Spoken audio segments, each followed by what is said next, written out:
Alfa. Alfa, Bu, alfa. Mustaqil. Alfa. Alfa. Natasha. Nova. Ada dulu. Mati. Pahlawa. Ayah. Ramdhani mana? Alfa. Ada Bu. Itu. Alfa itu. Alfa. Syam Ramadan. Alfa. Wulandari. Muhammad Isa. Alfa.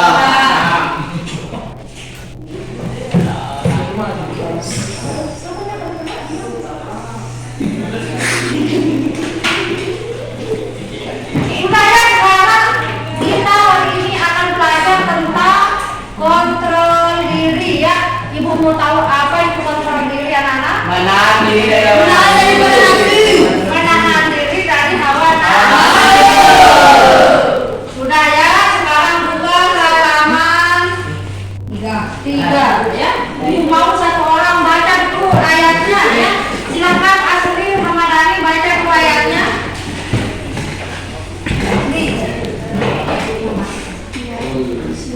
A'udzu billahi minasy syaithanir rajim. Bismillahirrahmanirrahim.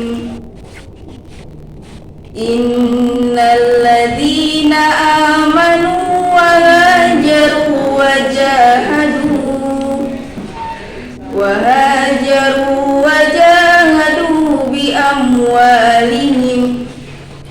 بأموالهم وأنفسهم في سبيل الله والذين آووا ونصروا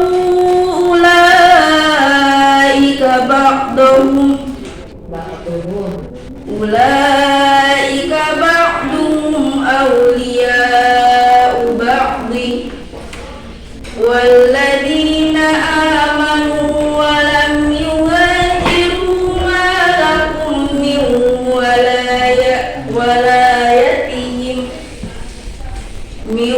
ولايتهم من شيء حتى يهاجروا وإن استنصروكم في الدين فعليكم النصر إلا على قوم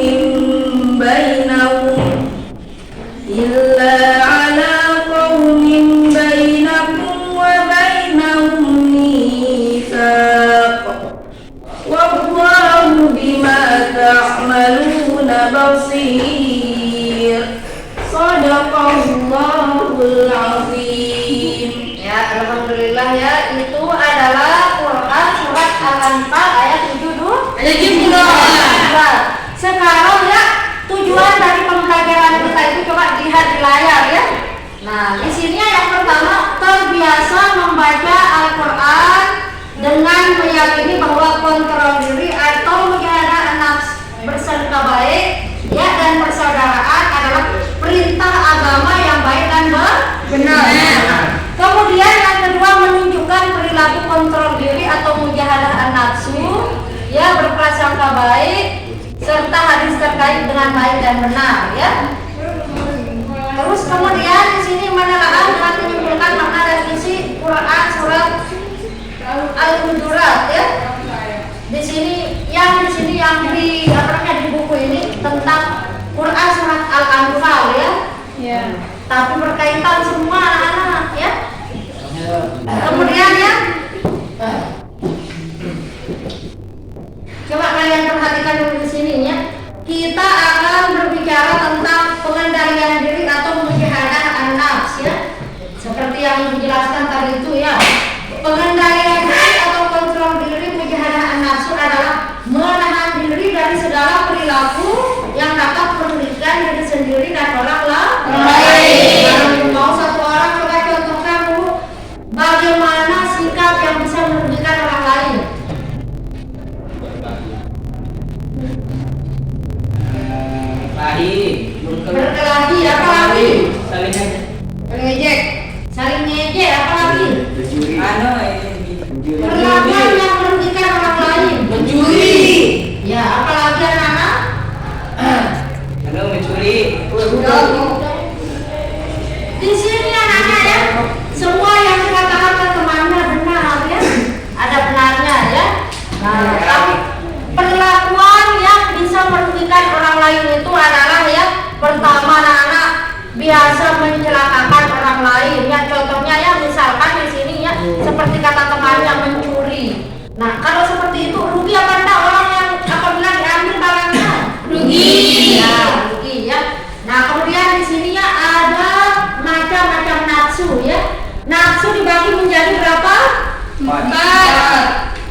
menjadi 5. Coba lihat di layar anak-anak. 3, 8. Dibagi dia menjadi 3.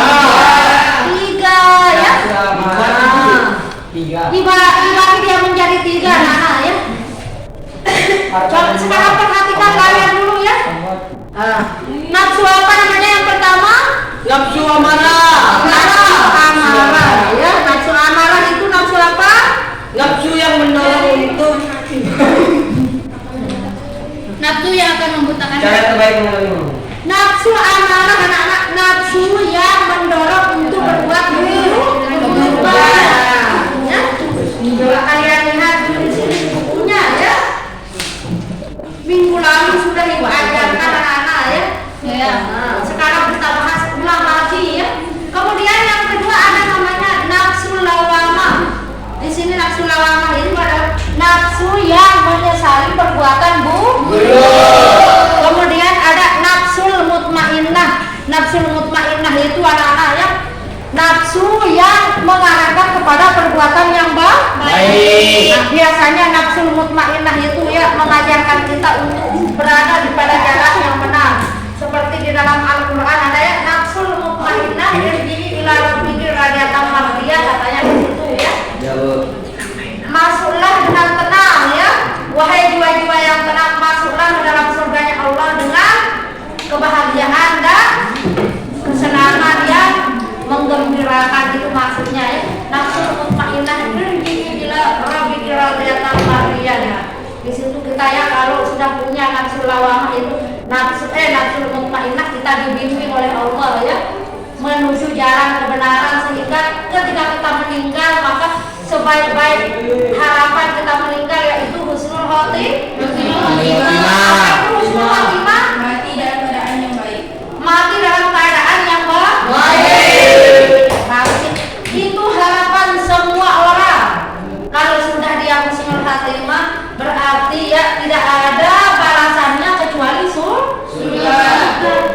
Malaikat maut langsung berkata ya irji'i ila rabbika radiyatan mardiyah katanya di situ ya. Ketika nyawa kita dicabut oleh Allah, dicabut oleh malaikat maut ya, maka disambut kita silahkan masuk ya. Wahai jiwa-jiwa yang tenang, silahkan masuk ke surganya Allah dengan tenang dan kegembiraan yang sangat memuaskan. Itu maksudnya ya.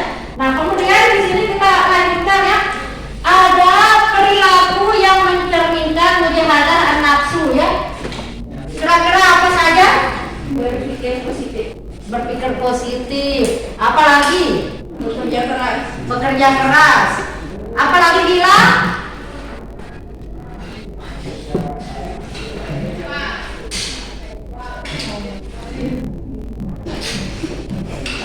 Ada yang lain kritis? Ada ibu. Optimis dalam segala hal. Optimis dalam segala hal.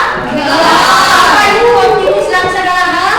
Berpikir positif. Berpikir positif. Apa lagi? Bersabar ketika mendapatkan kegagalan. Ini ya anak-anak ya, berpikir positif. Pertama ya, perilaku yang mencerminkan mujahadah an-nafs. Pertama itu berpikir positif. Kira-kira ada yang tahu nggak apa itu berpikir positif? Tidak memikirkan hal-hal yang buruk. Ya, tidak memikirkan hal-hal yang buruk. Selalu berpikir positif ya. Apa yang kita alami saat ini mungkin ya berupa musibah, ujian, tapi tetap kita berhusnuzon. Bagus ya, tetap kita berhusnuzon kepada Allah atau berpikir positif. Kenapa kita harus berpikir positif? Ada yang tahu alasannya? Ada yang tahu alasannya kenapa harus kita berpikir positif? Supaya apa? Supaya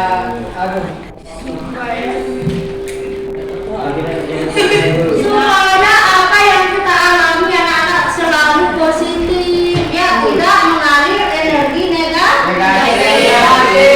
Kemudian bekerja keras ya. Apa itu bekerja keras? Ya, bekerja sungguh-sungguh. Misalkan yang seperti di dalam hadis ada ya, hiduplah kamu semau-maumu di dunia ini, bekerjalah kamu dengan sungguh-sungguh ya, seolah-olah kamu hidup selamanya ya. Nah, tapi ingatlah ya, kamu apa namanya bekerjalah dan ingat beribadahlah kamu dengan sungguh-sungguh ya, seolah-olah kamu akan mati besok.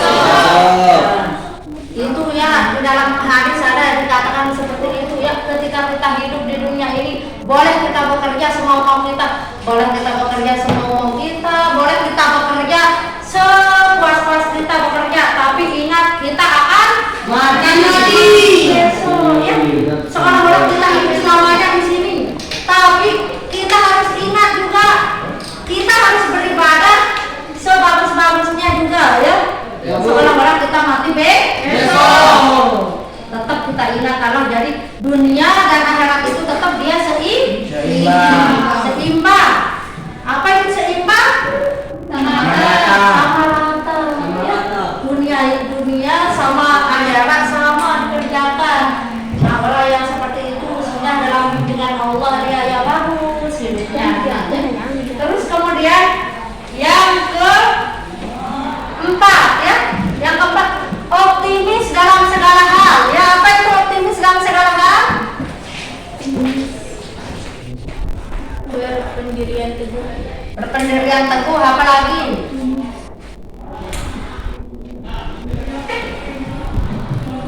Memikirkan hal-hal yang baik.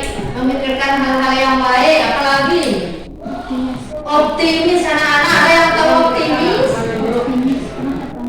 Optimis itu anak-anak ya, tidak putus asa, selalu berharap kepada Allah ya. Optimis dalam segala hal, apapun itu tetap optimis. Misalkan sudah kita alami sesuatu kegagalannya, tetap kita optimis. Contoh misalkan ya, kayak ibu ini misalnya lagi tes ujian ya. Kalian kan mau tes ujian, mau masuk perguruan tinggi, tiba-tiba tidak lulus ya. Nah, dalam hal itu kalian harus berpositif atau optimis atau putus asa? Optimis. Tetap optimis. Kenapa?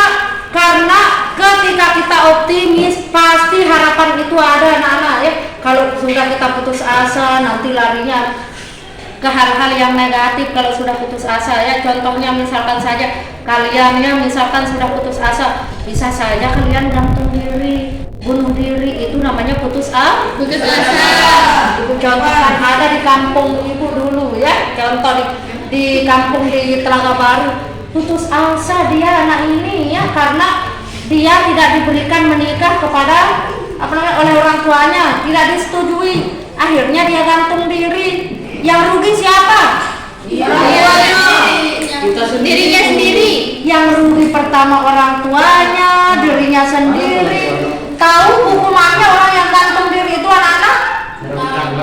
Apabila manusia ya sudah membunuh dirinya sendiri, maka ketika dia di akhirat ya terus dia akan dibangkitkan dengan cara menggantung dirinya, membunuh dirinya sendiri. Balasannya itu di neraka jahanam, tetap dia kekal itu anak-anak. Nah, jadi kalau kita mengalami musibah apapun itu tetap harus kita optimis. Kita gagal misal dalam tes ya, tetap harus kita optimis. Apa itu optimis? Tidak berputus asa. Ya, tidak berputus asa. Harapan, berharap, tetap berharap kepada Allah. Sekarang kita gagal, kita besoknya mungkin akan berhasil. Tidak selamanya hidup kita itu terus monoton ya. Namanya monoton terus seperti itu, tidak selamanya ya. Kadang di atas, kadang di bawah ya. Seperti kayak Hidup itu kadang di atas, kadang di bawah. Seperti apa? roda berputar. Seperti roda berputar. berputar. Siapa yang bilang tadi? Seperti apa, Bayu? Kekayaan. Seperti apa katanya Bayu tadi? Kekayaan ini. Seperti kekayaan ya, dulu yang kaya bisa jadi besok dia miskin. Kalau dia sombong, dia akan cepat dijadikan miskin oleh Allah. Contoh anak-anak ya, ada di dalam Al-Quran bilang begini ya Allah ya, di situ ya, manfaatkan 5 perkara sebelum datang 5 perkara. Apa itu yang 5? Sehat sebelum sakit. Apa lagi kritis? Hidup sebelum mati. Ya, hidup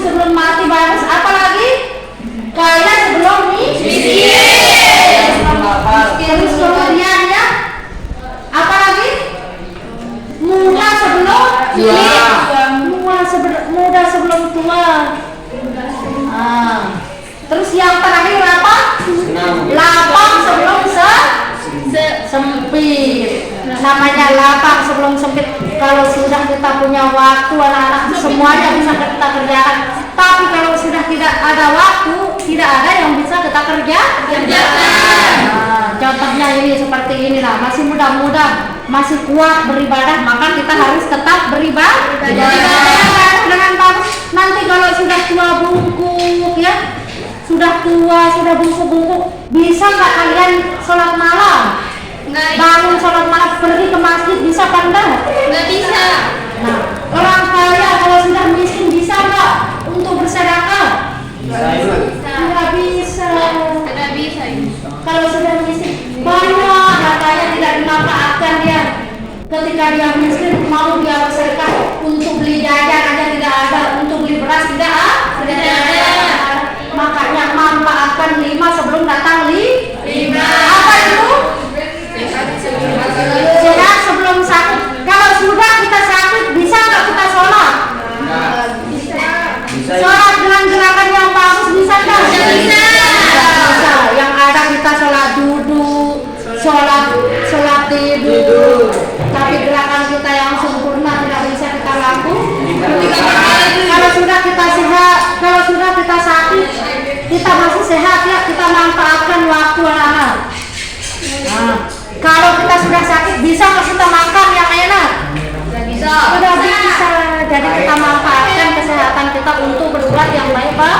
Baik. Kemudian Kaya sebelum miskin. kaya sebelum miskin. Nah, kalau sudah kita miskin, bisa apa enggak kita beramal dengan bagus? Bisa. Tidak bisa. Kita mau makan ini itu susah, mau nyumbang ini itu tidak ada uang. Kemudian muda sebelum tua. Kalau sudah tua bisa nggak kamu jalan-jalan pergi ke masjid? Tidak bisa. Ujung-ujungnya kamu pamit longgar ke masjid ya. Kadang-kadang kamu sudah bongkok ya, sudah batuk-batuk, sudah tidur, sudah bungkuk, hanya ada di tempat tidur. Ini harus menunggu waktunya saja. Oleh karena itu harus dimanfaatkan waktunya. Kemudian yang kelima ya, bersabar ketika mendapatkan kegagalan. Apa maksudnya di sini anak-anak? Bersabar ketika mendapatkan. Kegagalan ya. Apa artinya ini anak-anak? Ada yang bisa jelaskan asli? Coba.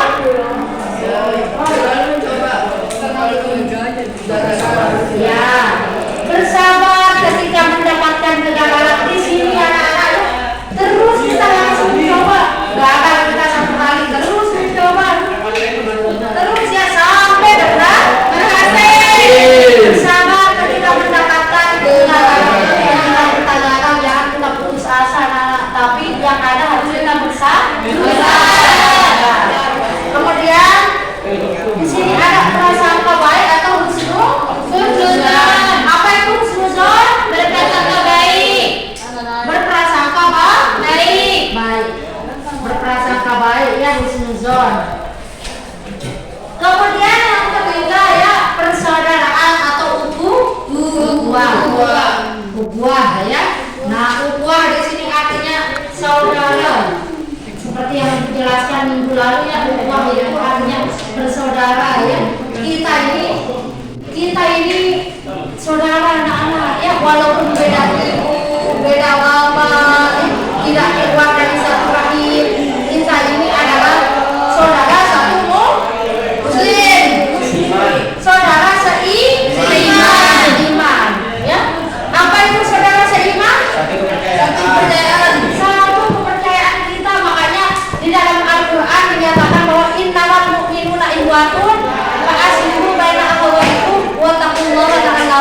laki-laki dan perempuan adalah bersaudara. Bersaudara.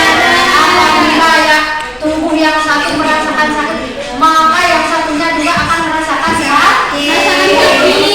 Apa itu maksudnya anak kira-kira? Kita bersifat empati atau merasakan apa yang dirasakan sama orang lain. Iya.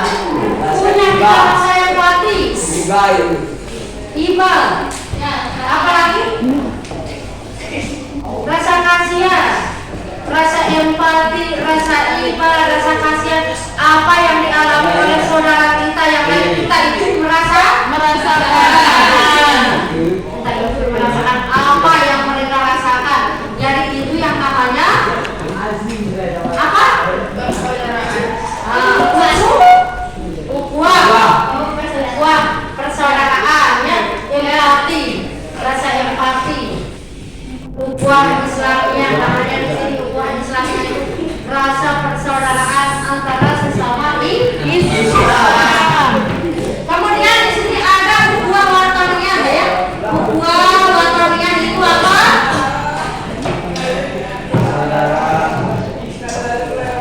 Coba lihat ayat 2 anak, ini ada namanya ukhuwah wataniyah. Apa itu ukhuwah wataniyah? Sama bangsa negara. Ukhuwah wataniyah di sini dia persaudaraan yang diikat oleh rasa nasionalisme, yaitu karena sama negara kita, sama bangsa kita, sama bahasa kita. Kita berbeda-beda, tapi kita ini ya satu bangsa. Yang menyatukan kita itu adalah rasa nasionalisme. Apa itu nasionalisme, Gila? Natasha? Fatmawati, mana Fatmawati? Siapa nama Fatmawati? Yasmin, apa itu nasionalisme? Bilkis? Asri? Nasionalisme itu anak-anak ya, rasa kecintaan terhadap tanah air, bangsa. Itu namanya makanya dinamakan ukhuwah wataniyah, merupakan persaudaraan yang diikat oleh rasa nasionalisme, rasa kecintaan terhadap tanah air. Rasa persaudaraan ini terjalin karena sesama warga negara atau setanah air dan tanpa membeda-bedakan suku, adat, istiadat, ras, dan kebudayaan. Contohnya misalkan ketika kita hidup di luar negeri ya, ya. Ketika kita hidup di luar negeri, karena kita sama-sama merantau di sana, sama-sama orang Indonesia, maka kita sama-sama akan merasakan apa yang dirasakan oleh saudara kita. Karena kita sama-sama setanah air yaitu Indonesia, ya. Rasa nasionalisme kita ada. Terus kemudian ya yang ketiga ya ada namanya ukhuwah insaniyah. Apa itu ukhuwah insaniyah? Sesama manusia. Ya, persaudaraan yang terjalin antara sesama manusia. Insan itu manusia, anak-anak ya. Sesama kita manusia itu bersaudara. Lebih-lebih kita sesama iman, anak-anak, sama iman kita, jadi sama kita ini bersaudara. Ada bedanya kalau kita ini seiman. Nah, kalau kita tidak seiman, masih kita bersaudara kan? Masih. Apa yang membedakannya? Agama. Iya, yang membedakannya hanya iman. Hanya iman, hanya agamanya. Saudara tetap kita bersaudara, anak tetap kita itu anak cucu Adam. Tetap kita anak cucu Adam. Yang membedakannya itu hanya iman. Hanya agama saja yang membedakannya. Tetap kita ini disebut sesama manusia. Hanya suruh apa? Sholat, beribadah. Sesama manusia kita disuruh Saling menghargai, saling toleransi, saling menjaga. Kalian sudah sekarang bikin kelompok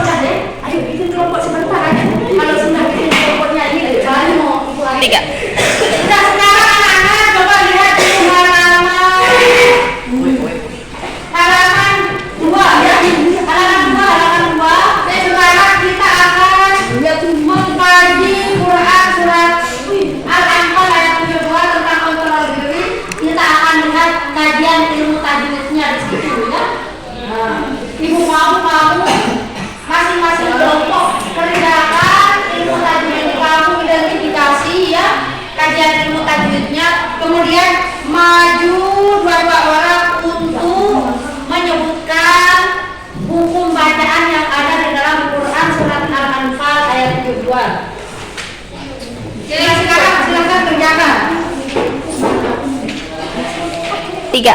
Ya, sekarang ibu mau masing-masing kelompok ya supaya menulis kajian ilmu tajwid ya. Nanti ibu suruh maju perwakilan 1 orang untuk mempresentasikan tentang kajian ilmu tajwid yang ada di dalam Al-Quran surat Al-Anfal ayat 72 tentang kontrol diri. Silahkan anak-anak dikerjakan tugasnya.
Kalau sudah maju dulu 3 orang ya. Dari masing-masing kelompok 1 orang ya. Ayo maju. Maju. Jangan maju.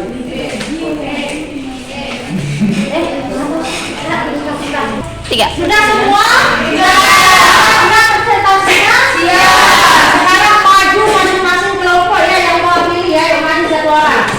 Ayo maju. Tiga-tiganya ya. Tiga-tiganya. Ayo maju. Seremnya nanti. Serem tapi cantik-cantik. Tangan berdirinya ya. 1, 2, 3 ini kelompoknya ya. 1, 2, 3. Ya, kelompok Bilki 1, kelompok Palawa 3 ya, kelompokmu 2. Silakan ya, perkenalkan Kak. Saya Asri Ramadhani kepada kelompok 2. Bilki, saya Ibu. Ya, saya Bilki sini perwakilan dari kelompok 1 mewakili teman-teman gitu. Udah ya? Udah. Natasha sudah? Belum? Assalamualaikum warahmatullahi wabarakatuh. Waalaikumsalam warahmatullahi wabarakatuh. Perkenalkan, saya Bilqis. Saya akan mewakili kelompok 1 untuk mengkaji ilmu tajwid surat Al-Anfal. Bunyinya qaumin bainakum. Hukum bacaannya iqlab karena tanwin bertemu dengan huruf ba. Selanjutnya, Perkenalkan, nama saya Asri Ramadhani, perwakilan dari kelompok 2 untuk membacakan kajian tajwid surat Al-Anfal yang berbunyi min syai'in. Hukum bacaannya ikhfa karena nun mati bertemu dengan shin. Selanjutnya saya dari kelompok 3. Nama bos. Nama saya Pak Wasita dari kelompok 3. Mewakili teman-teman yang membacakan surat Al-Anfal yang berbunyi wa bainahum misal. Hukum bacaan 3 idgham mutamassilain. Sebabnya karena mim bertemu dengan mim. Bertemu dengan mim. Ya, sudah ya. Sekarang dulu. sekian dari kami. Wabillahi taufiq wal hidayah. Wassalamualaikum warahmatullahi wabarakatuh. Waalaikumsalam. Ya, sudah itu. Yang tadi itu kajian ilmu tajwid tentang kontrol diri surat Al-Anfal ayat 72. Sekarang perhatikan ke layar, anak-anak. Perhatikan ke layar semua. Semua perhatikan ke layar ya. Di sini ada tentang gambar kisah Qabil dan Habil ya. 5 menit saja ibu akan ceritakan Qabil dan Habil anak-anak ya. Tolong kalian dengar dulu ya. Qabil, siapa Qabil dan Habil? Anak-anak dari Nabi Adam.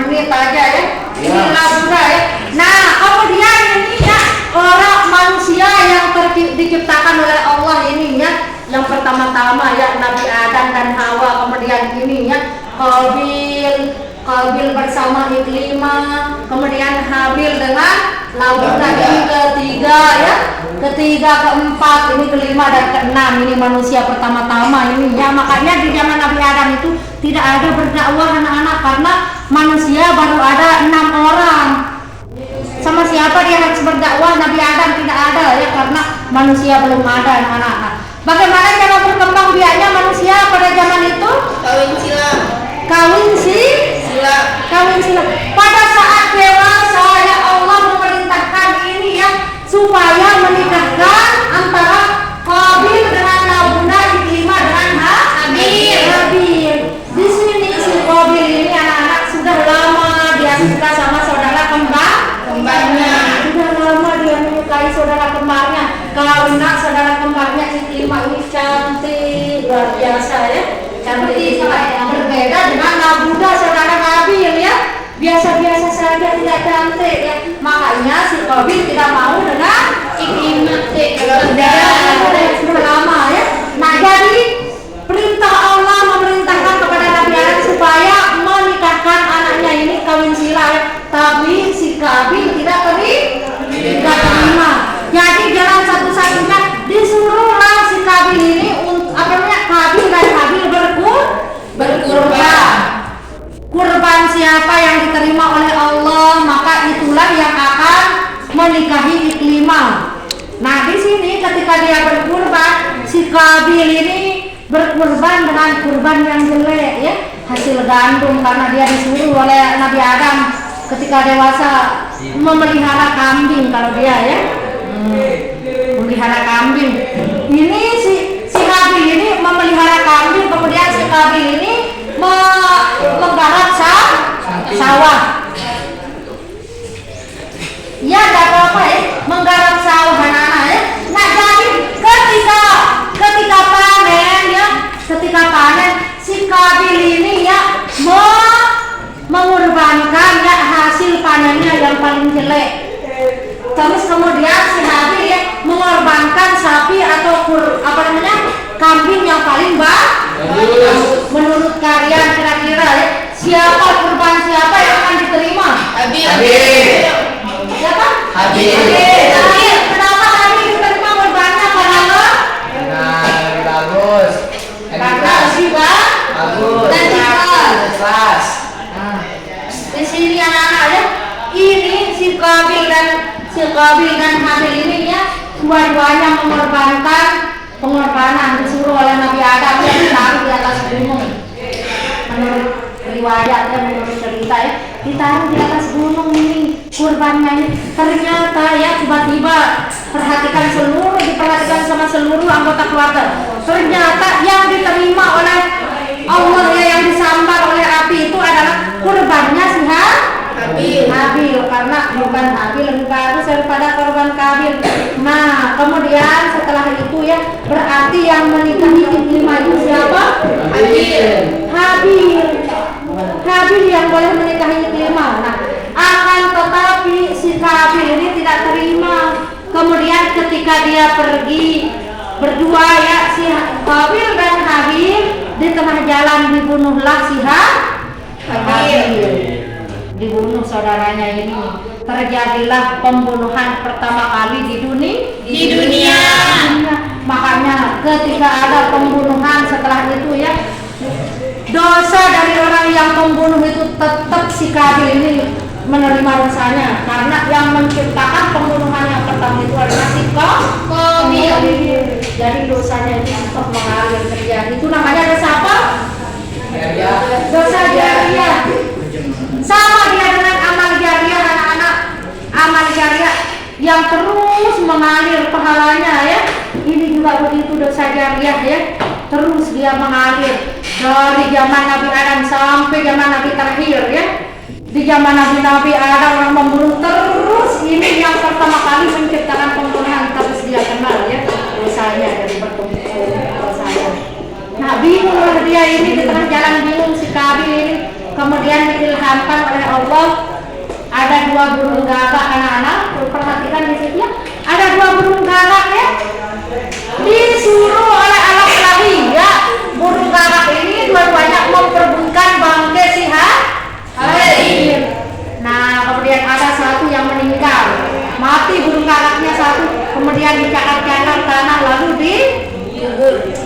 lalu dikubur burung gagaknya. Dari situlah dia mendapat ilham si Qabil, kemudian dia gali-gali tanah ya, lalu dikuburlah saudaranya. Namun enggak, karena dia sudah membunuh si Qabil, si Habil. Qabil ini pusing, kelilingnya. Namun ini luar biasa, tidak tahu harus berbuat apa. Akhirnya dia hilang ya tanpa tujuan. Nah, tidak tahu apakah dia masih ketika zaman itu dia sudah menikah atau tidak. Alam musawab ya, tidak ada ceritanya. Nah, lalu berkembanglah umat manusia ya. Ini si Ikrimah ini menikah dia dengan saudara kembarnya yang lain. Saudara kembar dari saudaranya, karena si Labura ini juga si Habil ini hilang. Jadi saudaranya yang lahir setelah dia ini sama mereka lah, mereka menikah. Akhirnya berkembang biaklah manusia. Ya. 3. Ada yang ditanyakan anak-anak? Kalau tidak ada yang ditanyakan sekarang, kesimpulannya ya di sini ya, ibu ukhuwah Islamiyah itu adalah ya ukhuwah insaniyah, ukhuwah Islamiyah, ukhuwah wataniyah itu anak-anak harus kita terapkan di dalam kehidupan. Kontrol diri, harus kita kontrol diri anak-anak. Kenapa harus kita kontrol diri? Karena ketika kita mengontrol diri kita, maka semua bisa kita kerjakan. Kemudian di sini ya, yang terakhir anak-anak ya, di sini ada sikap yang mencerminkan ayat itu ya. Pertama, untuk meraih kesuksesan dibutuhkan komitmen yang tinggi. Terus kemudian yang kedua, tradisi diaspora namanya ya. Kita punya HP ya, kita hidup di, misalkan kita hidup di pelosok ya, punya kita HP, punya kita internet, kita bisa menjelajah dunia. Karena kita bisa menjelajah dunia baru lewat internet, lewat Google, lewat internet, semuanya bisa kita menjelajah dunia. Kemudian yang ketiga, kontrol diri, menata keluarga. Saling melindungi, saling mengayomi, saling mengasihi. Dan yang keempat, bahu-membahu dan saling melindungi antara satu dengan yang lain. Dan yang terakhir, setiap kehidupan pasti akan ditemani oleh keburukan. Setiap kehidupan anak-anak itu sunnatullah ya, wajib setiap kehidupan itu ada keburukannya di situ. Kenapa seperti itu? Karena ketika kita melakukan hijrah anak-anak ya, dibutuhkan keseriusan untuk mencapai hijrah yang sebenarnya, yaitu kafah ya, agama yang sempurna. Sampai di sini ada yang ditanyakan?